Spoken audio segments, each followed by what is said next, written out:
I did a quick introduction to Richard, which I have here, which I'll read out from Richard's very extensive Wikipedia. Richard is Harvard University's George Martin Lane Professor of the Classics, co-chair of Harvard's Seminar on Civilizations of Ancient Greece and Rome, director of the American Philological Association, we'll be testing you on that later, and visiting professor of Latin at the University of Venice. But far more importantly for us, obviously, is that Richard is the author, and this I'm told is the best cover, is the English version, of Why Dylan Matters. And I can safely say one of the very best books written on Dylan. There are many of them. I can safely say that because I've read most of them. And it's an extraordinary book, and it brings together a huge number of elements of essentially why Dylan matters, and why he's such an important artist and performer, even in his 79th year, and he still amazes us. Richard, can I start with going back to 2016, and you said in an interview that you'd never met Dylan yet. You wouldn't know what to say to him or whether he would answer any question that you had. Now, has that changed? Have you actually met Dylan since 2016 and the book came out? And what did you say to him?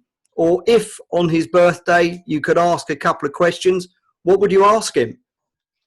And I've been camped out there for weeks up in Malibu, but still, he must be somewhere else.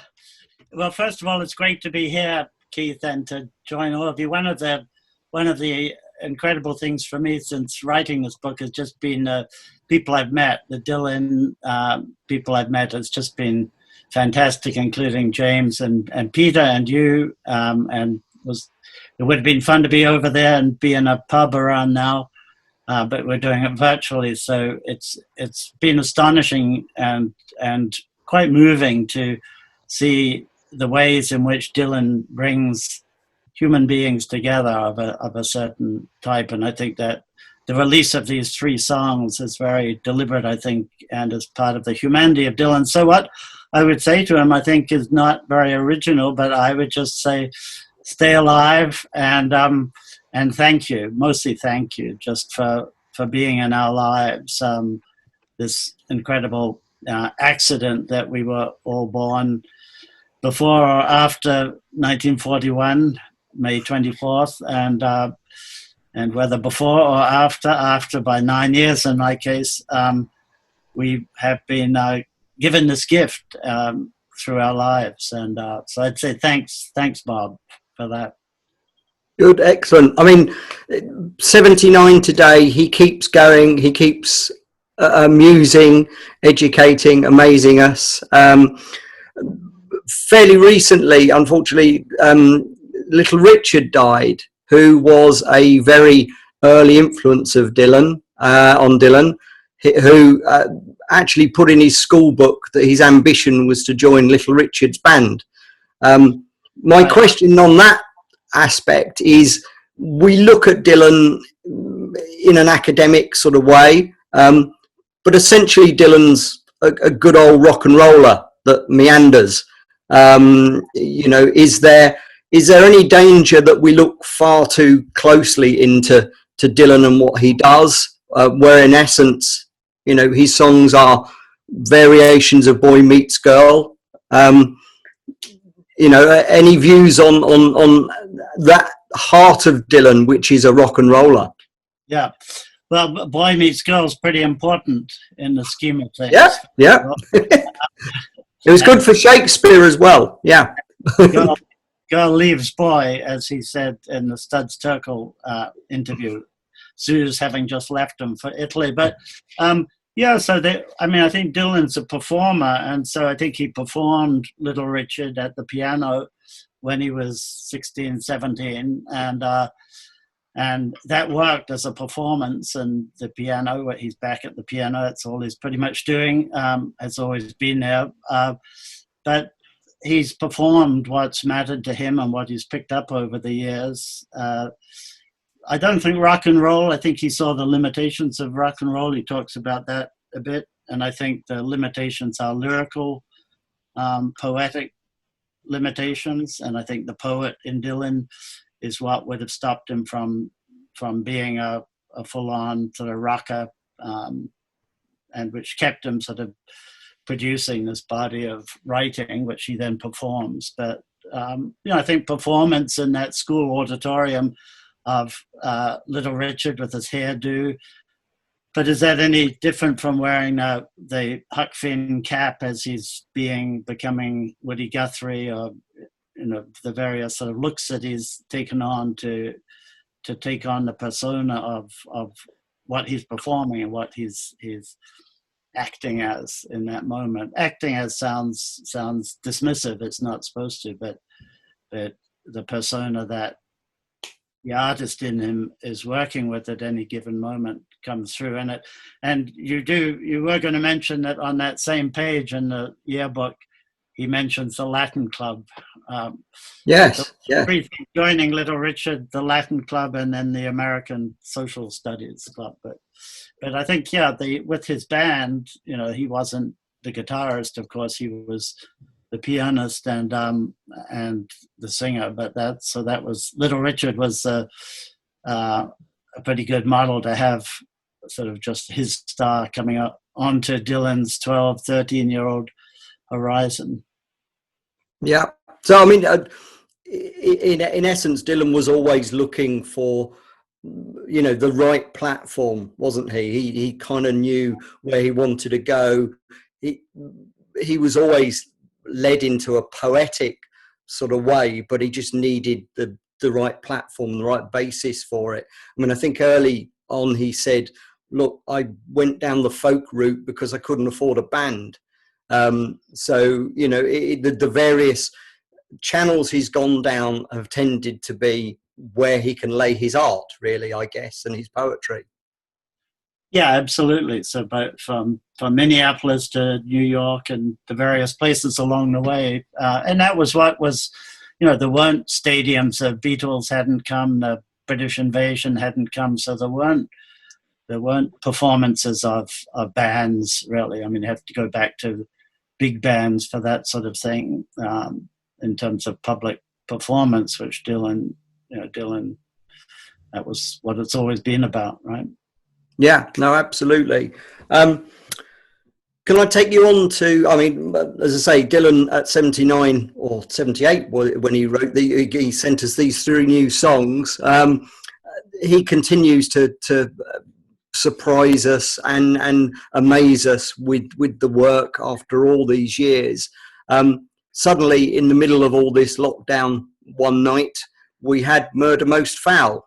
Out of nowhere. I don't think there was a lot of build up to that or rumor or anything of that kind. Suddenly it appeared.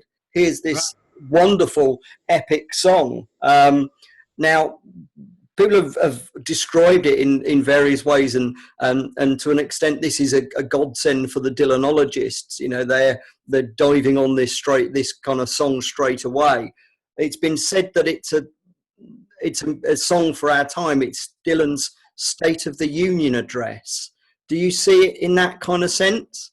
Yeah, I'm trying not to see it really as anything other than the song, and I'm waiting till the album comes out to start even really thinking about the song in any academic way, in any way that could sort of kill it off. So I'm just letting it wash over me and imagining that it was, you had Duquesne Whistle, Roll On John, and Pay in Blood, maybe, and that was what you had from Tempest. And what would you do with that in terms of the larger meanings of those songs, the places they take on that album? They would seem pretty disparate. So these 3 songs are incredibly interesting. What he's doing with naming of songs, and in Murder Most Foul, naming. Alluding to songs and singers in I Contain Multitudes, from Whitman on down, but to then the more comprehensible song, False Prophet, which is a song that, you know, sounds a bit like My Wife's Hometown, but which has lyrics that are elusive, but which aren't naming. They're less sort of meta poetic. They're more poetic, and so as a song, that's, I think, the most successful. But I think the other two are, I'm not even judging them to say successful or not. They're just incredibly interesting. Obviously, the talking, you know, the similarity between speech, i.e. poem, and song in the first two in particular, which take you back through Triplicate and the American Standards, take you back to the Nobel lecture, to the Music Cares 2015 words that he put out. So that, to me, the three songs are suggesting an expansion of Dylan's album production, which is now sort of bringing together a lot of the modes that he's been using, also in performance. I mean, if you've seen him in the last 2 or 3 years, bits of Murder Most Foul and I Contain Multitudes, sort of, you might as well be on the stage, or might as well be in the auditorium with him on the stage. And so I think he's almost giving us performance in the studio version that is somewhat new as well, I think, in terms of his recording history. Yeah, I mean, it's amazing at the age of 79, he still produces as much as he does. I mean, it's extraordinary output. It's not real, you know, working in the archive. I know we're going to talk a bit about the Tulsa archive, but you see that the guy is just, he's constantly writing stuff down, and his mind is constantly working with the poetry of his songwriting. And in a way, it's not so surprising when you see what's in that archive. I mean, I don't think he's capable, just as he's not capable of stopping performing unless he's made to by circumstances, and as in the recent weeks and months, I can't see him ever stopping writing, his mind ever ceasing to be creative, and that's what we're seeing. And you know, thank you, Bob, again. Did you at the time? I mean, obviously, when the book came out, there was a lot about Tempest, and there was a lot for you to talk about on that. Were you of the opinion that this was probably Dylan's, you know, as in The Tempest, Shakespeare, Dylan's last album? He felt that was going to be it, you know, and now he could tour around and develop that sort of side. But of course, circumstances caught up, and the roving troubadour has to have come to an end. So therefore, he's performing again, and these new songs that are out are essentially, as you say, him performing and putting more stuff out. Yeah, in a way, although Modern Times felt like the end of the road, right? The last of the trilogy, and Halen and others have talked about that. But then he kept on going. So one's cautious. I must say, when I heard Murder Most Foul, and we didn't know, will that be self-standing? You know, unlikely, but it felt, just in its length and the oddity of it, the fact that it seemed to be commenting on the life of someone like Bob Dylan and the music across the life of someone like Bob Dylan and in the formative years. So it felt it could have easily been a swan song, and that's why I think he put it out first. But then it takes on new meanings as the other two have come along. First, the primary meaning that it's not the end of the road. And yeah, people saying it's a State of the Union and it's Dylan's farewell. Well, it may be, but it may be not. And my guess is Dylan doesn't know whether it's his last album or not. And I don't think it's planned as a final album. I just don't think that artist, or any artist, you know, Sophocles is writing into his 90s, writing Greek tragedies, which are still around and are still performed. Why would Bob Dylan be thinking, okay, I guess this will be it, you know, I'll put the typewriter away and we're all done. You know, it may be, it may not be. And he's not a carpet slipper sort of guy. I don't think he's not going to sit and at the end of the garden and smoke or whatever. But you mentioned on, and I think of the three you mentioned in False Prophet, there were certain elements of Augustus and Roman classical work. Yeah, I mean, obviously, as a classicist when I first heard Lonesome Day Blues and heard Virgil on that album, in a sense, that's when I started, in 2001. I'd been thinking about Dylan as a poet, not unlike my poets, but that's when I started, taking real attention, to what he was doing just that song, although of course it had Huck Finn and the Japanese Yakuza novel on it as well, that album. But so obviously, when Modern Times came along, one thought, interesting, Modern Times, yeah, and some fairly ancient times on it with Ovid and others. And then what he did with Homer in performance before Tempest came out, and then as Tempest was coming out, the way he rewrote Working Man Blues #2. I'd write a bit about that in the book, so where he puts Homer in along with Ovid. How could I not be listening to a new song and thinking, what's there? But I wasn't. I listened to Murder Most Foul and satisfied myself that there wasn't anything that sort of jumped out in the way those other intertexts or references did. And also didn't want to. I wanted just to enjoy them as songs. False Prophet, yeah, I mean, again, it's interesting, whether because of Scott Warmuth and others sort of basically feeding the lyrics into, basically search engines, whether he's not quoting quite as deliberately to specific Penguin translations of Ovid or Homer as he was in Modern Times and Tempest. I don't know, but I'm first among equals, second to none. That the Latin primus inter pares, first among equals, the fiction that Augustus sustained, that there was still a republic and he was first among equals. Think about that with Johnson and Trump, but the fiction of republic that Augustus sustains with that clearly comes through to me, and you can bury the rest, so put him 6 feet under. So I came to bury Caesar, not to praise him, through Shakespeare as well as the classics. And then those, sort of I'll avenge my father's death and I'll step back. The voice I've argued is the voice of Augustus talking about avenging the death of Julius Caesar. And False Prophet has, he's going to bring vengeance on somebody's head. So again, vengeance, treason, and so on are all in this song in ways that don't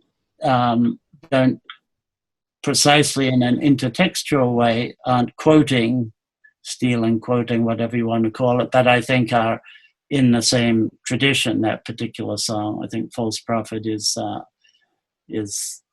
that of course leads one to wonder how the next, the other 7 songs will be in that way. But again, I don't want,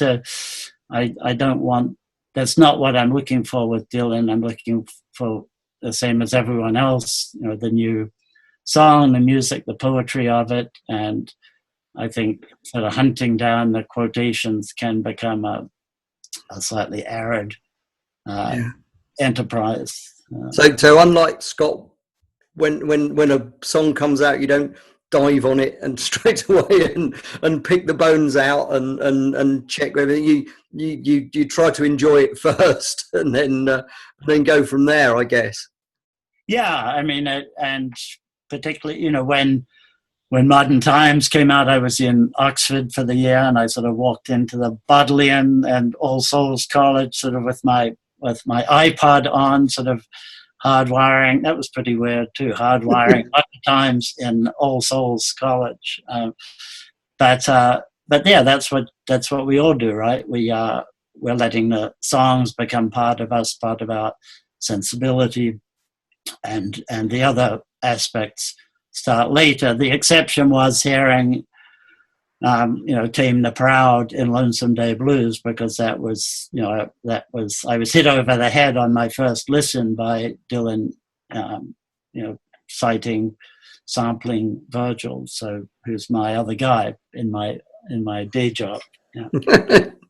So you immediately, I mean, it fascinates me, and there's great parts in the book where you talk about those early days at school for Dylan, and it was an extraordinary classical education in that part of America. If he hadn't had that, could he taken a very different path? Yeah, I mean, I don't want to overdo the Latin and the Latin club thing, but I think that he joined it. I think he joined it because he was interested in the ancient world. I think he discovered the ancient world, as I write about through the films, the Robe and so on, the films of the 50s and early 60s that Hollywood was using as a mask for McCarthyism. The Romans were the bad guys because you couldn't make McCarthy the bad guy. So I think he's soaking that in, as I was a few years later. It's part of why I became a classicist. I think that's why he went to the Latin club. And I think he remembered stuff. I mean, if I remember things from when I was 13 and 14 and 15 from moments in classrooms, that Bob Dylan remembers things with an incredibly acute sensation. And we have this page that I found of the Latin clubs where Zimmerman is helping with the radio program as promoting people from servile slave status to plebeian status, and there's Bob helping with the induction. So I think that he had the American public education of those years was amazing. Up in the far north of Minnesota. If anyone who's seen the school there knows how much money was put into it, admittedly by the local steel company to keep everyone happy, but also to produce miners who were educated with American public school education, which is a part of the American democratic enterprise that's been so chipped away at. Particularly chipping away at public education is how you do it. Well, Dylan had a superb public education, as he talks about and the humanistic side of it in his Nobel lecture. I mean, the grammar school experience, and that included Latin. So whether I took some flack, Thomas just wants Dylan to be a Latinist because Thomas is a Latinist. I'm happy that Dylan did some Latin, but I'm not pretending that he remembers the Latin. That's not what he remembers. But no. Why would he write, "I'm going back to Rome, that's where I was born," and when in 1962 when he sort of is going back to Rome. Yeah, like Rome the first time. You talk in the book about sort of that lure back to Rome and how important it was as almost a second sort of spiritual home for him. I know that although you went from New Zealand to America, you're originally a Londoner, and I wonder, obviously, I'm interested in this side of things, how much you think, particularly through the early 60s, 66 and all that side, London is very much an important part of Dylan and the creation of the artistic and the poetic side. Right, yeah. No, I was, Princess Anne and I are in the same hospital registry, St. George's Hospital. My children think we were mixed up at birth, and I'm in fact third in line for things. But yeah, I mean, London, Dylan, and it's the first place he goes when he leaves the country. First place for the BBC TV show that sadly wasn't kept. But just imagining him, not just in the Troubadour and in Soho, but just as a kid being in London. I mean, and in that period in London and then Italy afterwards, writing Girl from the North Country, and which are songs he's writing as he's remembering those places of his youth through Martin Carthy's songs that he's hearing. So the wonderful mix of experience and imagination and observation, listening to what he was listening to in London. and who knows what London means to him, but the gallery, obviously, Halcyon, he chooses, that's the obvious place, I guess, to be exhibiting his art, but yeah, London, I miss, part of the problem not being able to get from Boston to Heathrow is you notice it. This should have you been returning home. This should have been you in Greenwich, but next year, hopefully next year. Next year is Dylan's 80th, so there's going to be plenty of celebrations, and I know that today for Dylan's birthday there were festivals that were now online in Calcutta and Spain, and you mentioned you might be going out to one in Bruges next year. Is that right? Yeah, there's going to be one in Bruges. That's a shout out for the Tambourine Men. It's a group. What a great name! Fantastic name. So the Tambourine Men have asked me, and we've got the City Hall and the City Fathers on board. They've voted for. It's going to be a weekend of Dylan's 80th in Bruges. Sounds superb. What could possibly go wrong? But the Tambourine Men. Yeah, but I hope to, of course, and I'm going to come through Greenwich is the aim. At some Bruges via Greenwich, absolutely. I just want a quick question. I mean, it seems to me quite odd that we quite often come back to Chronicles, and obviously you go back to Chronicle. Splendid. I think again I have the slightly better cover here, but there you go. This is a very old. Just when it came out, the pages aren't even cut properly. They were rushing it to press. So it's superb. But I mean, we go back to that as though it's a kind of an insight into what Dylan thinks and his thoughts on lots of different things. Though of course a lot of it is made up. I mean, you talk about there's the whole chapter Lost Worlds with Ray and Chloe in their apartment, and it's pretty much all I don't know what word to use, fabricated. But it's kind of still an insight into Dylan, isn't it? Yeah, I mean, I think it's what Dylan's thinking in 2004 about what Dylan was thinking in 1961, but a lot of it's created through memory of things that did happen. I think that's the basis. It's like that's a scheme that he lays stuff onto, but I think everything in the 45 plus years between that, when he arrived there and was so yeah. Look, I took some flack on Ray and Chloe. AJ Weberman sort of sent me the social security number of Ray, I think it was, or at least claim. And he may well have existed, but I think that whole library thing is, and it's not just the library, the other rooms in the apartment, the gun room, the iron work in one of the rooms, the tool room. So it's a huge apartment. It might be enormous. Right.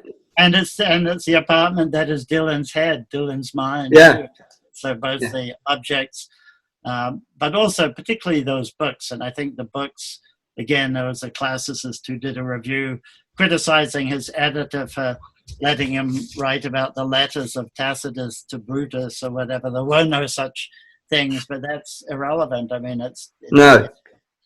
But Tacitus is important, as Thucydides is important to what's happening in after the US started bombing Iraq in 2003, which is a context in which that book's written, even if it's sort of harking back to the Cold War and the years leading up to the missile crisis. I mean, and I think that's when Dylan quotes Thucydides saying that since human nature doesn't change, history doesn't change, and history repeats itself. And I think that's a very profound commentary that Dylan's giving us through that library.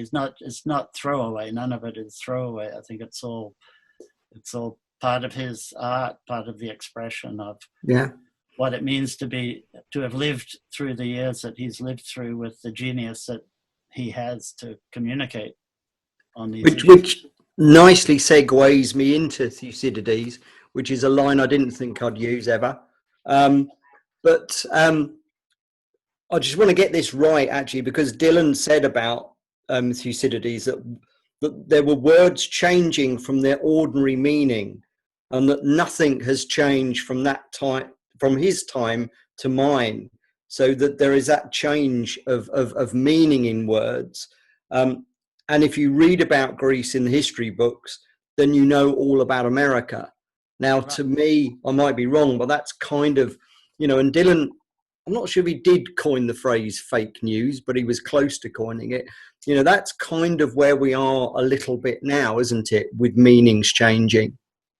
Right, and deceit and lying and so on being. So how do you convince people to go into war? Either there are Germans bayoneting babies and raping nuns. That will get them in, right? That'll get the juices going. Or there are weapons of mass destruction, and that got us into Iraq. But clearly fiction. Some of us, 19% of us, thought it was a fiction back in 2003. I suspect Dylan himself did. But yeah, that sort of, he gets vague there about words, changing their meanings. But I think I think his comment about human nature and the immutability of human nature is what he's thinking about there, and of the ability of politicians to abuse words in order to persuade. And Dylan stays away from, part of the whole Dylan as protest singer and stuff, which is so annoying and must be so annoying to him over the years to have been just sort of pigeonholed that way, and which is still there basically. But of course he's political, and of course he's writing, as he's also said, isn't all of my music, or aren't they all protest songs? Writing about life is protesting, speaking forth, giving witness, protest. So same as testify. And sorry to put on my Latinist hat there. I'll take it off now. To take you back to the you mentioned the Tulsa archives, which are must be like the sweet shop for Dylan academics. Wonderful resource there. And we spoke about this previously. I'm interested in, when I went into the archives, one of the things that was noticeable is that almost everything that was in there from early days from Dylan was typed. So, and we see the films of him typing ferociously. You mention in the book, although it may not be right, that he was typing in the back of a car, Chimes of Freedom. And for me, I wonder if it's always been in his mind, this poet, this Hemingway figure. You look at Lennon and McCartney and it's scribbled notes. With right. Dylan, mostly it's typed and without it, almost like poetry. Right. Yeah, it's an amazing collection. It's typed and it's retyped, and his correction is just to put X's, lowercase x's, through the line, and you can often see through the X's what he's erasing. And then he'll type over the top of that, but then he'll use pen and pencil, mostly pencil, corrections of typed manuscripts. There's some, there'll be a verse that's written in pen or pencil that's not quite finished after, let's say, the fourth verse. It's still under construction, if you like. So it's the amount of work to be done by historians of the book, or the study of handwriting, paleography, all of these traditional studies that have been used of manuscripts of my authors, the manuscripts from the 4th century BC on, papyri earlier, on which the works of poetry are written down. This archive is really not dissimilar from those resources. And yeah, in terms of giving access to Dylan's working habits, I mean, I've found 6, 7 iterations of a song that still hasn't gotten to the structure of the song.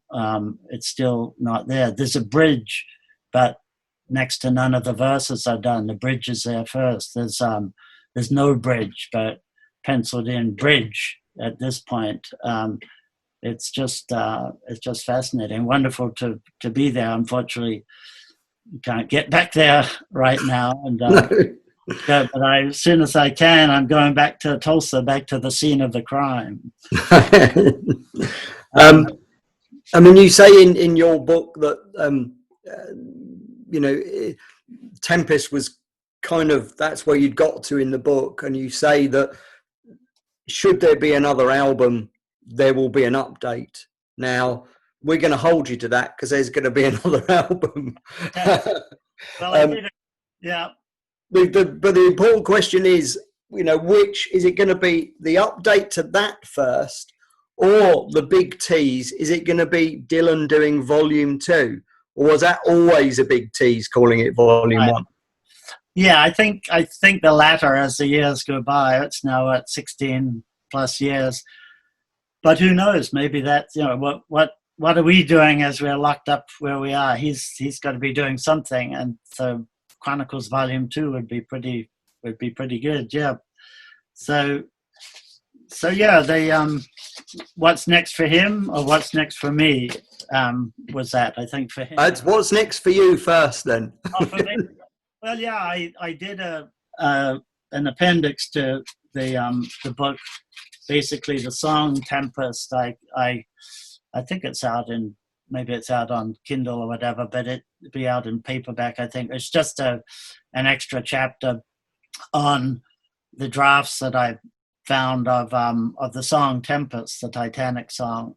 And he starts the song, he's on tour in 2010, and he starts the song he's in Athens and then Istanbul, and then he's going through Romania and Bulgaria. And so you can see the song over about a month, and he used about 6 or 7 different pieces of hotel stationery, so you can date them, at least what we call the terminus post-cram.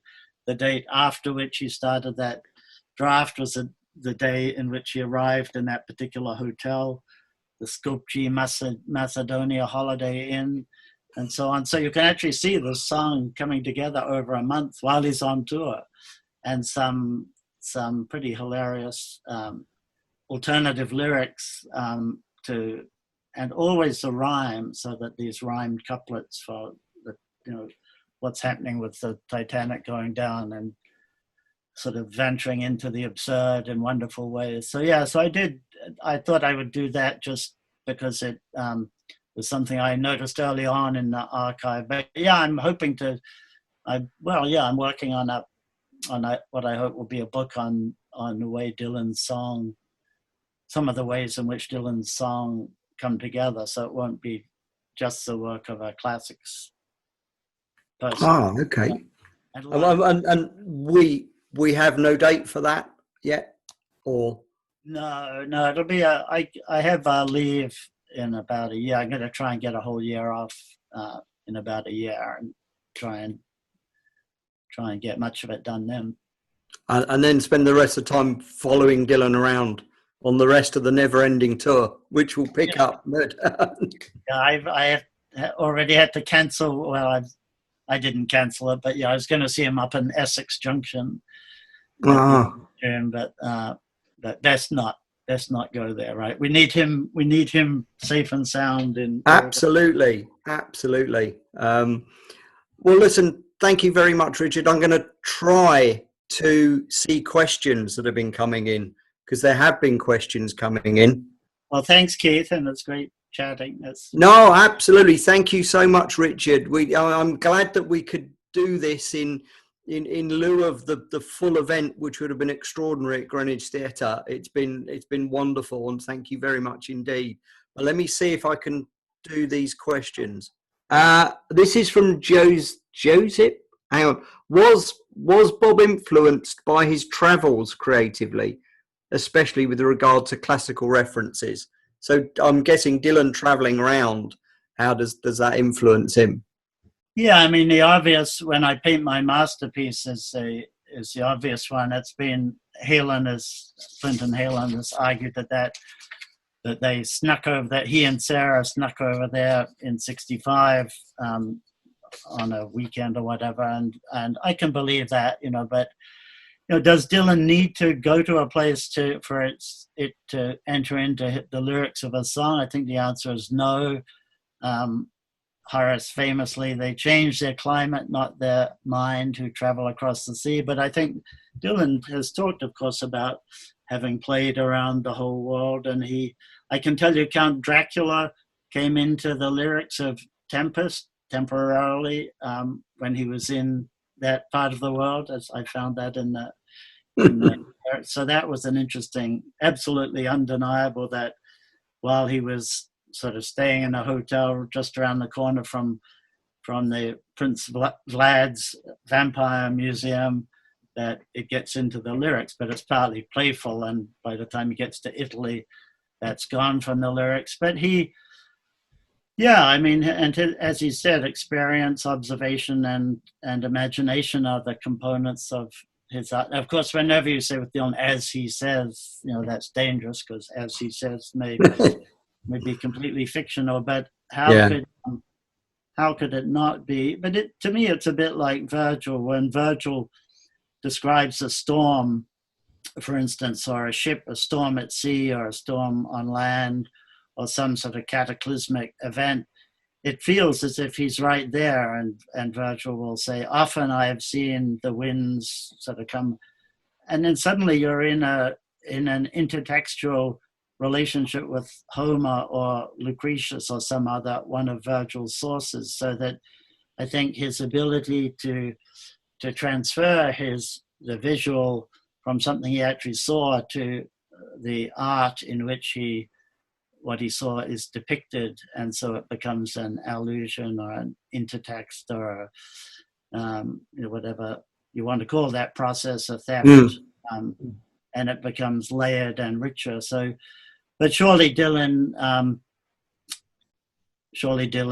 saw things. I mean, if he had come from Texas and wrote, North Country Fair, or wrote Floater, and I think there are songs like Floater, it's hard to imagine that bits of Floater, the schoolroom with the Romeo and Juliet updated in those hilarious ways. It's hard to imagine he's not wanting us to see something of Hibbing there, and Greil Marcus has written about that, I think, in interesting ways. But well, of course, he doesn't even have to be there to paint a place. So, as we know from a lot of his paintings, he's fine with just the postcard. He doesn't have to go. And again, I mean, that's visualizing something through art. Yeah, no, absolutely. Visualizing it for us. Yeah. I've got plenty of questions here. Malcolm, thank you, Malcolm, says, Why Dylan Matters is a great title. It is a great title. And an appropriate one. Did you consider any alternatives? Yeah, some people think it's a bit so overly important as a title. It wasn't what I came up with, because it's not meant to be exclusive. It's not the only reason why Dylan Matters. So my publisher basically liked that title, and I went along with it, to tell the truth. I'm happy. So it's like another side of, it's like it's given to you. Yeah, I got a postcard from somebody in Florida saying, "Don't call your book Why Dylan Matters." And I thought, sorry, but I think it works, and it's why. Yeah. Thanks. Yeah, it does. Question from Ian. Hello, Ian. When do you think the 3 latest songs were written and recorded? Yeah, so somebody said to me, "Oh, it sounds like an outtake after he did Roll on John," and I think it's deliberate that we're seeing Murder Most Foul as the next song after Roll on John, in terms of publication and issue. I think that's probably deliberate. My own view is that it's happening it's happening in the last couple of years, and I'm not alone in that. I mean, to me, it's all post-American standard stuff, just in terms of his slowing down, the enunciation. His voice is so much clearer than in some of the, let's say, 8, 9, 10 years ago voice, and also following the music years to 2015 and Nobel lecture in particular, 2017, it feels to me and sounds to me as if it's all after that. So I don't think it's sweepings from the floor of Tempest or anything else. I think it's now, it's true that False Prophet sounds like Together Through Life, but it's I think that's a deliberate reminiscence of that sound rather than an accidental result of using something that was lying around. And I doubt, now that there are 3 out and now we have the album title, I hope there aren't people out there who think that it's going to be just what he had to sort of scrape around to get out of drawers that he'd put things into. No. I've got a question from James himself. How do you think, I can answer this actually, how do you think Bob might feel about Girl from the North Country, the West End and Broadway show, which uses his music? Well, of course, he gave permission to use any one of his songs, which is fairly extraordinary. Right, yeah, that permission was given sort of without, and then eventually he took it up. Yeah, I went over to the old Vic just to see it.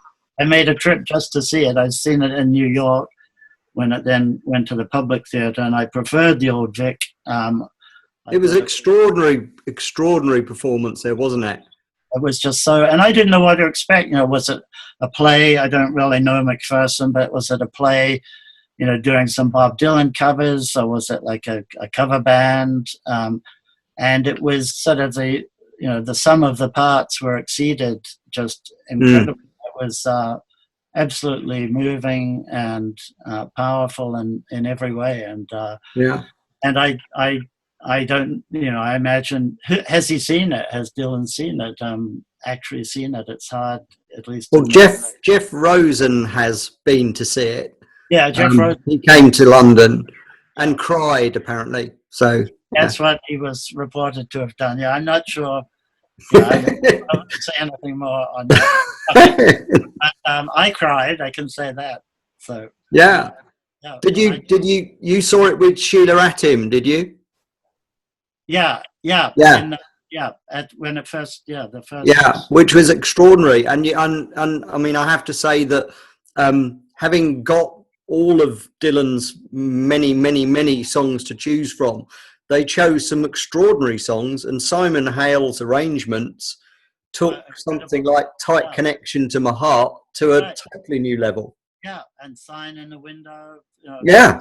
I mean, all of this, and interesting to me that a lot of the late 70s and early 80s, which those of us who were not Christian at the time and so on, who sort of moved away for a bit, came back, but that, and I assume that's partly the music of McPherson's 20s and late teens and stuff. How old is he? Yeah, that must be about right. Yeah, so he took more from that era than any other. Maybe he just thought that worked, for his plays. But there were at least 6 or 7 songs in there that you would not have picked for a stage show, that then worked beautifully. So it was wonderful, and I saw it at each of the venues here, and it's a shame that has come to an end as a production just for the moment. Anyway, I've got a question from Jackie. Hello, Jackie. Is there a story behind the cover of Why Dylan Matters? No, well, no, it was. I didn't pick it. So the American one is it's the same image, but yeah, you can see that the addition of the strings and the gilt, which was, I think partly, to make it arresting on the book stand, was the UK publisher. So you think the Brits didn't need the word so big? And I have to be careful here to why Dylan matters, and in the US it's why Bob Dylan matters. Right. I thought that was a mistake between the two, but somebody said, no, we think people will get it. Right. No, we yeah, it's we got it. Don't worry. I can't claim credit for the cover, but I was delighted with the way it. Oh no, it's a fantastic cover. And someone's asked if you know what Bob thinks of your book. Yeah, well, we were talking the other day, and he said, that no,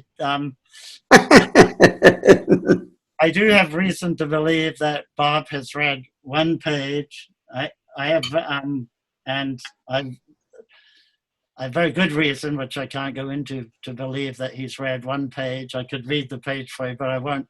And that leads me to believe that he has read it. That's as much as I can say.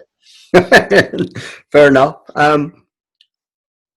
Question from Amal. There's been questions about when Murder Most Foul was actually written. I think you've answered this to a large extent. I think that's answered, Amal. I've got a question from Kev here. I recall a Brian Ferry interview when he was promoting Dylan-esque and Bob was touring nearby. Brian was asked where he thought Dylan might attend Dylan-esque, and Brian laughed it off. What was Bob's reaction generally to covers of his work? God, covers of his work, they range from the extraordinary to the appalling. Right.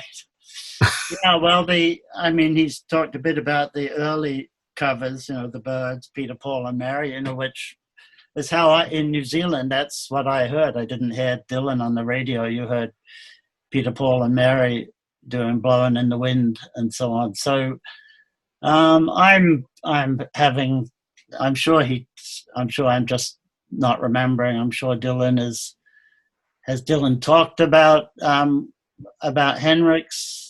He probably has somewhere, but the fact that he took Henrik's cover on board as his own electric arrangement of All Along the Watchtower, it sort of shows you about that. But I don't know. I'm not talking very intelligently on that question. So I think he did say at one point that Hendrix's version is the right one, which is why he performs it that way. Yeah, and I can't remember him saying that. I can't imagine he would say, well, I think the Byrds really nailed Mr. Tambourine Man.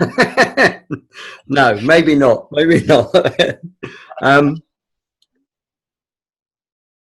Another question in from Amal. Yeah, Dylan often borrowed stolen from poets of the past. Is he borrowing now from living poets? Not that I know of. It may be so, but not that I know of, not that I'm aware of. I'm sure his reading, which I'm sure is interesting. If we're never going to know what his reading is or was, but clearly that's entering into his poetic composition in some ways. But I can't. There's Graves, and you yourself have wondered a bit about people like Robert Graves. So we Absolutely. can, so there's Eliot, obviously, but that's not a living poet by any means. So nor is Graves. So I don't know that he, someone like Heaney. Dylan is clearly into sort of the Irish poetic sensibility. So James Joyce enters into a lyric, but again, I'm not dealing with contemporary poets here, so I don't know. I guess that would be the answer. But yeah, I guess Junichi Saga is still alive. Now, why did he borrow, those sort of very precise sentences and half sentences, demonstrably recognizable, and wanting them to be recognized, in my view, putting at least 2 in each of the songs in which he uses them, so that we won't be able to say, oh no, that's just accidental. I never slept with her even once, along with my captain's well decorated, he's, and so on. Mm-hmm. I wrote about that song, that the song has the Roman Civil Wars, it has Mark Twain and Huck Finn and the American Civil Wars, it has Junichi Saga and the Sino-Japanese Wars of the 30s, that the dying character who the narrating doctor is narrating, so his experience, so that it's a way, whereas Masters of War, there's nothing recognizable in that song that ties it down to any war. So the Masters of War work anywhere. In a way, I thought Lonesome Day Blues might be giving us different fragments of different wars, which is a different way of universalizing what war does to human beings. In this case, the voice of the singer who's lost who's lost everything, lost his family, wishes his mother was still alive, in the original version, but we won't get into why that changed. But yeah, so so Bob liked Manfred Mann's covers. Yeah, he did. Bob liked Manfred Mann's covers. He said he did. Yeah. So that's a good instance. I mean, I like Manfred Mann. I generally don't like covers. The only covers other than Henrik's, I quite like Richie Haven's 30th anniversary, Just Like a Woman. But there's not a lot. I liked a lot of people didn't like what Patti Smith did at the Nobel, but I found that very moving. I like her changing of the guards, for instance. I think that's but I don't listen to a lot of covers. I must say, to me, the voice and the being of Bob Dylan is so much part of the experience that subtracting Bob Dylan, the voice and the presence of Bob Dylan, just removes some part of the song that makes it less. And there are so many songs like Changing of the Guards, and I agree, Patti Smith's is a good version, but there are so many Dylan songs where you hear him singing and his phrasing and even the simply getting all those words sung and out. It must be really hard for singers to do. I mean, Dylan does an extraordinary job on, cramming a lot in and singing it well. And that's it's a pretty underrated skill in my view. When I first heard Murder Most Foul, the YouTube kept going and it looped into some imitation of it. I think it was a Swedish guy, not sure. Oh God! And I thought, oh my God, the sound's gone. Something's really it was just Bob doing it again. I realized that it was, it was different. Yeah, absolutely. Now I've got a question from Joe. If you could prompt a new song for Bob, what philosophical subject would you suggest? Cripes, what would you want Dylan to do as a song? Something on, I don't, what philosophical subject? That's a tricky one. Yeah, I'm not sure that I can really answer that. How about the next one? Will Dylan have to sell his house if he doesn't tour? No. David Crosby. I think the answer is no. But we all know who would buy his house if he had to sell it. That's the thing. Bill Padgell. Bill Padgell would buy it anyway. Yeah, he just. Bill has already said he can't afford Malibu. No more houses. Oh my God. I don't think so. I think that's not going to be on the market. And and one of the, Dylan, I was fortunate to be in Shanghai in October. I was fortunate not to be in Shanghai in December, but Yeah. but I went to Retrospectrum Bob Dylan. They showed that was at the Museum of Modern Art in Shanghai, which has like 250 of his pieces, paintings, iron works, sort of most of it on loan from people who bought it. And it's Was this the Halcyon exhibition that went out and they added? Or? well, it's not just Halcyon's organizing it, but it's supposed to go on the road for 5 years. And I did the essay in the catalog for it. I don't know if Right. I don't know if you can actually get the catalog. It's in Chinese. My essay. It's also in English, and so I mean, Dylan is still, of course, the Mondo Scripto.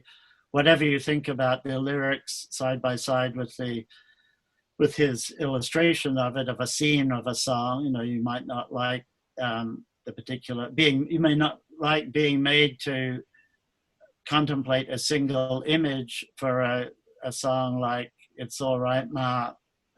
You may resist, or Visions of Johanna, having your imagination be forced into a single image, but he's now doing the same lyrics but with different images. So there are 4 or 5 different images of the same song. Now, of course, those are presumably selling pretty well, but seeing more than one image with the same song makes that less, to me, of a travesty that slightly seemed at first. I mean, that a song like a poem lets your imagination create any number of scenes which only you are creating, and they're somehow grounded in a text. But anyway, I don't think he have to sell his house as long as he can keep No, keep those going. But there we go. When the Halcyon Gallery was here in London and the Mondo Scripto was there, they were selling pretty well. So and I went there. I went over to see that too. So it was. Yeah. But, now we have here from a mole. Since Love and Theft, very few major artists have covered recent Dylan songs. Do you think Dylan cares? You mean since? So people like Adele doing, and that of course is from Time Out of Mind. But I don't know. Does he know even? That people don't do his songs anyway. I mean, he's fairly chuffed that Adele did that, because that's why I think the song, in my view, is still in the live performance. I don't personally put it up at the top end of Dylan songs, but I think because it was such a big hit for Adele, he thinks, well, look, people must love this. Yeah, maybe it's he did it at the Atlantico show. Those 2 amazing shows when he played for the last, before the set list started becoming really standardized. So he did it there, and I think it's great. And his version much better than Adele. Adele. Oh, that's probably safe to say that with this group. Yeah, they'll cut that bit. Don't worry, that's fine. I mean, who knows? Does he really follow these things? Maybe. Maybe. I think he's puzzled. I think popular culture probably puzzles him, other than things like hip hop, which I think he appreciates. At least some instances of the genre, but I think popular culture is probably pretty puzzling to him. Popular song. Yeah. As it is to many of us. But. I have is this a question from Laura from Definitely Dylan? Hi, Laura. I can't see her there. She's there somewhere. I don't know.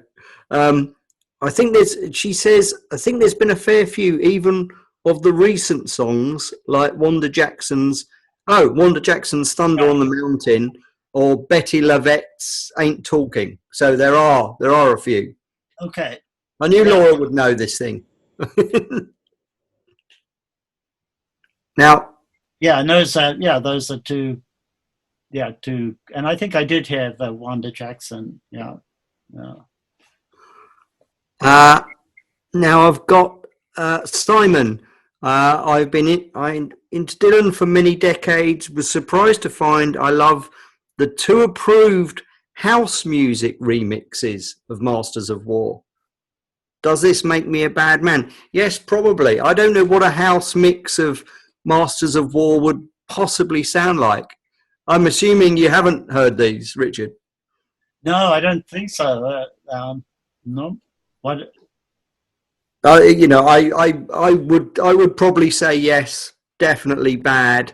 But and I can't believe that Bob would approve of a Masters of War in any kind of strange cover version like that. But who knows? We shall have to check it out later. And there's Laura. Laura, by the way, has compiled. She's saying has compiled a great Spotify playlist of Dylan covers by women, and yeah, it's a fantastic. And Laura, how about a round for Laura's Spotify playlists? Generally? Yeah, definitely. And those are from the last 20 years, which I think is interesting. Is Dylan's voice, not the actual voice, but has it become more congenial to versus obviously just like a woman, not going to like emotions. I've got a question from me, and I think this is maybe in the book if I'm correct. What was the first Dylan song you heard? By him, sung by him. Yeah, so I think that was I think actually that was fairly late. I think that was even Sad-Eyed Lady. So I was like 15. So I wasn't really listening to Dylan when I was 14 and 15. We did Blowing in the Wind and the Byrds, Mr. Tambourine Man, but I think it was Blonde on Blonde. Highway 61 to some extent, but I was too young to really be able to handle that. So yeah, it was probably Sad-Eyed Lady. I remember a friend of my older brother was devastated because he'd just broken up with his first girlfriend, and so I think I was feeling very empathetic towards him and his plight, which I didn't fully understand. Right. I do think being 9 years younger than Dylan, those of you who are similar out there, has been very productive as you grew into Dylan's song just experientially. I mean, what you could, unless you were very precocious, what you could actually understand from the early songs when you were, he was 22 and you were 13. That was, I think, an interesting few years to go through, and then to arrive, at Blood on the Tracks when you're 22 or so. Which is for many of us of my generation, that one of the reasons that album is what it is. I mean, do you find? I mean, this isn't a question. This is me. Obviously, you started your Harvard course, and you talk about sort of people being brought in there because their parents had listened to Dylan, or a variety of reasons. Do you find it? And I find it extraordinary and wonderful that there are so many young Dylan fans now. It's probably becoming more popular because I guess there's apart from the house versions of Masters of War, there's a bit of a vacuum of music this good and this complicated and this interesting. Yeah, I mean, I think somebody just Landana said, not like a Rolling Stone. Was that not the first one I remember? Yeah, probably, because that would have been on the radio. But again, that was, I think I was 13 or 14. But yeah, I think that probably would have been it. But I can't remember, quite frankly. So we're teaching this. This will be the 5th time I'm doing it in the fall, probably remotely. We're we haven't been told yet, and that will be, I think I can do that pretty well, because I can just have, I can use YouTube and use the internet and share screen and stuff. So I'm sort of looking forward to teaching it that way, but because that's the way it's going to happen. But usually I get, it's a small class, 12 to 14 is the most I can have. They apply and I pick the number. I try to pick those who really know Dylan. I want to get them. And that's usually just 3 or 4 of them. But these 3 or 4 18-year-olds who know Dylan, and not just because their parents played it. That's a separate category, the ones who got it through their parents. And of that group, obviously that's a huge group, potentially some, or grandparents it might be at this point. That's sort of depressing, right? Yeah. That group, some of them like him because they like their dad making pancakes on a Sunday morning and playing Bob. Some of them really got into Dylan because of that. And then a lot who have just discovered the music, and maybe they discovered it through the music of the 80s. They didn't, they entered in at some point, and that's probably true of, I can see some of you are a lot more youthful than some of us. So I can see that there are those out there who, I have graduate students from a few years ago who got into Dylan through Under the Red Sky, which at the time, in its moment, was not something I was playing over and over. No. Although it is something that I return to much more than I used to go to back then, which is, of course, interesting. One of the interesting things about the Dylan of the 80s and early 90s, but of the pre Good As I've Been to You, World Gone Wrong. I think that's really the watershed. What was happening with those two. Yeah.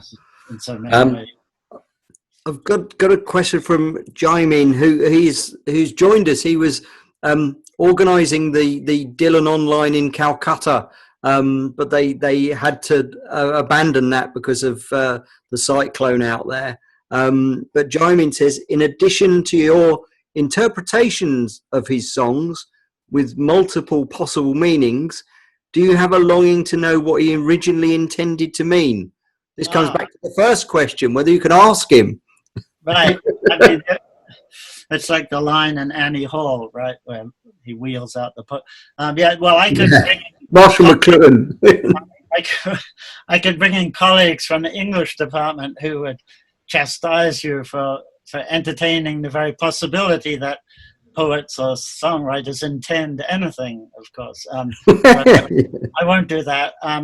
But you do working on the archive in particular. I mean, the idea of originally intending a song to mean something with anyone, I think particularly with Dylan, is, I think, sort of beyond access. And I think it's interesting that some of the songs in drafts utterly change meaning in the draft of the song, so that what we have feels, shall we say, not just looks, but feels like a completely different song, and the songwriting process gets it to a different place. And I do think that the intentional fallacy, that is the fallacy that poets always are intending something which generally matches up with what we think they're intending, so that all sorts of circular problems there. But I do think that when you being able to see the process of the songs coming to be, you can see, and a song like Caribbean Wind, I mean, even the versions we have, that's only half the story. There are drafts that I've been working on that show a similar complexity even before the first version gets is being sung anywhere. So so yeah, I mean, what did he, and then a song then in performance whose meaning will shift because of intonation. Don't think twice, it's all right. That sort of not an angry, kind of wasted my precious time. Don't think twice, it's all right, you bitch. But but a genuine, sympathetic, it's all right, that, and that, Dylan, I don't think that the studio version of that song, it had a particular meaning that he intended to communicate or for us to get, but and of course the Blood on the Tracks is if you see her say hello, that poem can mean anything you like depending on the version and the way in which he sings that particular version, particularly that last verse of that song, right? Yeah, no, absolutely. I've got a question from Amal here. Who are the other great Dylan analysts that you admire? And he's given me a list for you to choose from. Christopher Ricks, Clinton. Okay, so by far the best of them is X by quite a way, I would say. Those are great. I've learned. I mean, the writing on Dylan. Anybody who writes on Dylan is learning from, gaining from people who have gone before, and so that what Clinton Heelan's sort of detective work and the 2 volumes, in particular, to me, Still on the Road and Revolution in the Air and Still on the Road. I mean, those are indispensable. Christopher Ricks, who's a good buddy of mine, and in a way made it possible for academics to work on Dylan, working from Oxford professor of poetry and so on. That Michael Gray's, Song and Dance Man #3 from the very beginning was the text that I used for taking the students through the songs. Paul Williams, the same. Scott is, Scott's different, I think, as he would agree from the other writers, and that Scott's incredible recording and just basically presenting of this material, which is the first, with intertextuality, the first step is finding the text that is being activated, but that's only the very beginning of the process. It's to me, it's whether it's Virgil on Homer or Ovid on Virgil or Seamus Heaney on whoever. It's it's that process of what the text is doing in the new place. That But anyway, those are. And I think with the 3 new songs we've had recently, I just, my admiration for Scott Wormuth and how quickly he gets into what these are. I mean, with the time lag, a Dylan song could have come out overnight, and by the time I've listened to it in the morning, he's got everything. It's there. We know where it's come from. He's nailed the cover. Everything. Mighty impressive. Yeah, I agree. And Scott, we both saw Scott in Tulsa, of course. Yeah. A year ago, that wonderful conference back there seems like a lifetime. It seems like a lifetime ago, but hopefully it wasn't supposed to be this year. It was supposed to be again next year. And we can only hope that things have changed, and we will be back. We'll be back into Tulsa, and we all hope to see you in Greenwich next year. And raise a glass to Dylan for his birthday, 79. To Dylan. Keep going, sir. To Dylan. Cheers. Thanks a lot, and see you in Greenwich.